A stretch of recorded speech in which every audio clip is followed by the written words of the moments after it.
Assalamualaikum warahmatullahi wabarakatuh. Kembali lagi bersama saya seperti biasa, Januar Silva Ramadan, mahasiswa PGSD Penjas UPI Kampus Sumedang 2018. Di sini saya ingin menjelaskan mengenai hakikat pendidikan jasmani.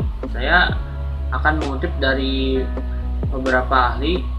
Yang pertama, menurut Barrow mendefinisikan bahwa pendidikan jasmani sebagai pendidikan melalui aktivitas gerak manusia, yang dimana banyak dari tujuan pendidikan yang dicapai melalui kegiatan otot besar yang melibatkan olahraga, permainan, senam, tari, dan latihan. Kemudian menurut Jackson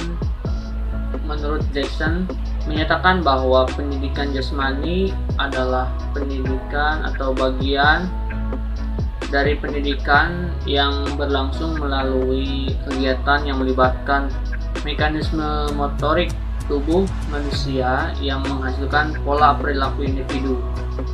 Kemudian menurut Jesse Fairing Williams, 1999, dalam Freeman 2001, pendidikan jasmani adalah sejumlah aktivitas jasmani manusiawi yang terpilih sehingga dilaksanakan untuk mendapatkan hasil yang diinginkan.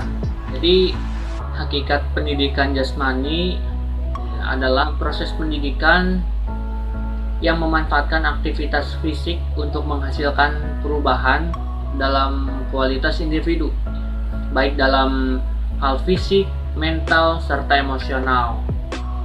Pada kenyataannya, pendidikan jasmani adalah suatu bidang kajian yang sungguh luas. Titik perhatiannya adalah peningkatan gerak manusia. Lebih khusus lagi, Penjas berkaitan dengan hubungan antar gerak manusia dan wilayah pendidikan lainnya.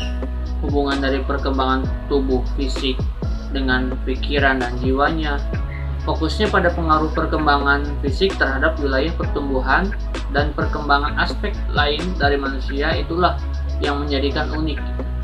Jadi kalau menurut saya, pendidikan jasmani merupakan bagian penting dari proses pendidikan. Artinya, Penjas bukan hanya dekorasi atau ornamen yang ditempel pada program sekolah sebagai alat untuk membuat anak sibuk. Tetapi Penjas adalah bagian penting dari pendidikan.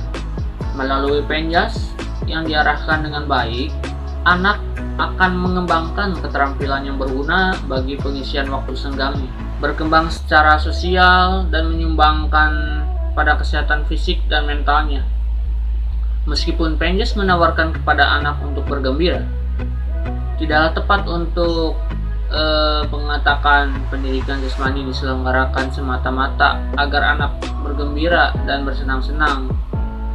Bila demikian, seolah-olah pendidikan jasmani hanyalah sebagai mata pelajaran selingan, tidak berbobot dan tidak memiliki tujuan yang bersifat mendidik. Pendidikan jasmani merupakan wahana pendidikan yang memberikan kesempatan bagi anak untuk mempelajari hal-hal yang penting. Oleh karena itu, pelajaran Penjas tidak kalah penting dibandingkan dengan pelajaran lain seperti matematika, bahasa, IPA, IPS, dan lain sebagainya. Di kalangan guru Penjas sering ada anggapan bahwa pelajaran pendidikan jasmani dapat dilaksanakan seadanya, sehingga pelaksanaannya cukup dengan cara menyuruh anak pergi ke lapangan, menyediakan bola sepak untuk laki-laki, bola voli untuk perempuan, guru tinggal mengawasi di pinggir lapangan. Nah, mengapa bisa terjadi demikian? Ya, karena kelemahan ini terpangkal pada ketidakpahaman guru tentang arti dan tujuan pendidikan jasmani di sekolah.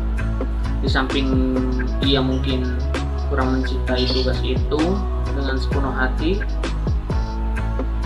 jadi seolah-olah pandangan dari gurunya juga itu merupakan Penjas itu merupakan olahraga yang bersenang-senang tanpa memperhatikan pentingnya teori dalam melakukan aktivitas seperti sepak bola, olahraga lainnya, itu kalau dibekali dengan atau diterapkan dengan teori yang baik, maka akan menghasilkan tidak hanya keringat, tidak hanya cerianya saja, tapi teori yang bisa dikembangkan oleh si anak didik ini menjadi lebih baik. Ya. Kalau seumpamanya kita mencari keringat doang, mencari kegembiraan doang, si anak-anak mungkin bisa di rumah. Tapi di sekolah lain hal. Di sekolah tempat kita mencari ilmu, tempat peserta didik mencari ilmu. Maka di sekolah harus pun diterapkan teori-teori mengenai mungkin sepak bola, mungkin voli, bela diri, dan lain sebagainya seperti itu. Ya mungkin sekian material yang bisa saya sampaikan. Kurang lebihnya mohon maaf apabila mungkin ada salah-salah kata yang saya sampaikan. Ambil baiknya, buang buruknya. Sampai jumpa lagi di video selanjutnya. Terima kasih telah meluangkan waktunya untuk menonton video ini. Selalu pakai masker bila di luar ruangan atau bepergian. Sering-sering mencuci tangan. Kemudian hindari kerumunan dan jaga jarak. Billahi taufik wal hidayah. Wassalamualaikum warahmatullahi wabarakatuh.